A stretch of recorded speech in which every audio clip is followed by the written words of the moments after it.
millions of parents with babies. Right now, we have three companies, Abbott, Mead, and Nestle, who dominate the entire market. We have recently been discussing contamination at an Abbott facility. Tomorrow, it could be Nestle. Are you concerned, and what are you doing about broadening the number of companies who are producing infant formula?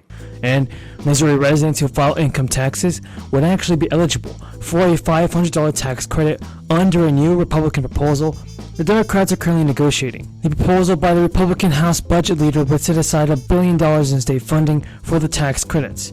Married couples filing jointly would get $1,000 under the plan, and top House Republicans said that passing a tax break would be the main priority, as lawmakers have their mid-May deadline to finalize the legislation. Pelosi and their top House members said in a statement that Republicans don't support the idea of spending every available dollar to increase the size of government, but instead believe individual people in Missouri are best decision makers for how to spend their tax dollars. If U.S. Democrats criticize the measure as a tax break that wouldn't help the state's poorest, Democrats propose setting aside $100 million to give $1,000 checks to poor families who have struggled with housing or food insecurity. St. Louis Democratic representative also said the Republican proposal is similar to his previous pitch for stimulus checks, but has the inverse impact. President Biden and Democrats are facing pressure to boost federal crisis-related unemployment benefits for millions of people as the crisis just continues to surge and job growth slows down. There have been a total of 3 federal jobless aid programs, and the programs that were first put into place by the former president lapsed months ago. At the time, an estimated 7.5 million unemployed workers lost all their extra benefits. And according to estimates from the Century Foundation, an additional 3 million people stopped receiving a $300 weekly boost to the unemployment benefits that were provided by their state. Economists and advocates are continuing to push Democrats and Republicans to pass legislation that will boost unemployment benefits. On May 2nd, NBC News reported that Republican lawmakers in Iowa voted to reduce the number of weeks that jobless Iowans can receive unemployment benefits. I'm very concerned, and as I said in my opening remarks, it's not unique to this industry that we're seeing concentration that puts everything at risk. And I'll remind you, as you well know, there is no requirement that companies show us their backup plans.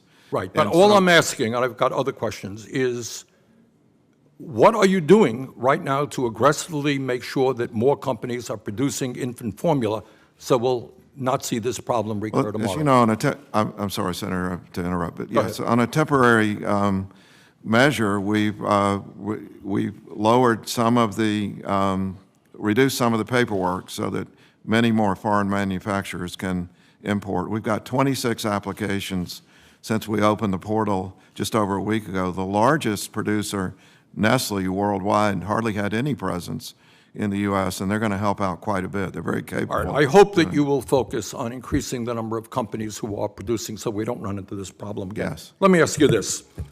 From 26 weeks to 16. Also, the legislation will force those receiving benefits to settle for lower-paying jobs quickly instead of being allowed to take time to pursue work that pays at least as well as their previous positions.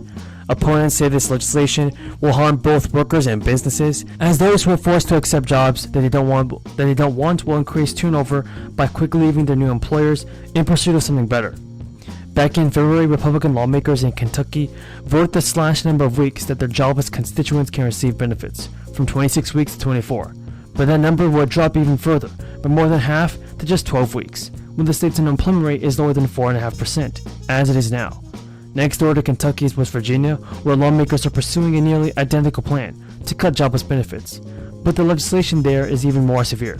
If the law passes, West Virginia would have the weakest unemployment protections in the country. It will reduce the time that jobless West Virginians can receive benefits from 26 weeks to 20 weeks. Senior advisor. Every single day, his brilliant strategic mind, wide-ranging expertise, and unending compassion have been central to much of the work of the Congress. And if confirmed as a commissioner, he will be an invaluable asset to the Securities and Exchange Commission and its independent work. One of the most important roles of the SEC is to secure that the policies we enact in Congress protect consumers in their everyday lives. CAIME is uniquely positioned to succeed in this task, understanding how to transform legislation into implementation, as was mentioned by Senator Tester. having served on House Financial Services Committee, the Treasury Department, and as staffer at the SEC. As Speaker, it's been my privilege to witness firsthand his masterful leadership. Because of his immense talent and vast knowledge, his portfolio has grown more expansive in the Speaker's office as he played an integral role in crafting and enacting some of the most consequential economic legislation in a generation. There are many things to say about him, but one of them was the Troubled Asset Relief Program that we worked in a bipartisan way with the Bush administration on, the Dodd-Frank reforms, the Financial Crisis Inquiry Commission, restructuring Puerto Rico's debt and reforming our immigration system, among other things, and multiple relief packages that we worked in large measure in a bipartisan way to advance. And so with that, I again just say that Jaime is known and adored by all as a family man. He comes here today strengthened and inspired by the love of his family, the son of immigrants from Mexico, as you mentioned, Ms. Senator Tester. He's never forgotten his parents' hard work and sacrifices to give him and his sister a brighter future. His story is the story of the American dream. His parents, Esther and Enrique, and his sister, Maria Esther, are beaming with pride as they watch this hearing from home in California. And today, Jaime is joined this morning by his loving wife of 22. This is huge news. There's actually new inflation relief that has been approved. Many people will be receiving a $300 stimulus payment this month, but some action is going to be needed. But some action has to be taken by Congress in order for you to receive the stimulus check.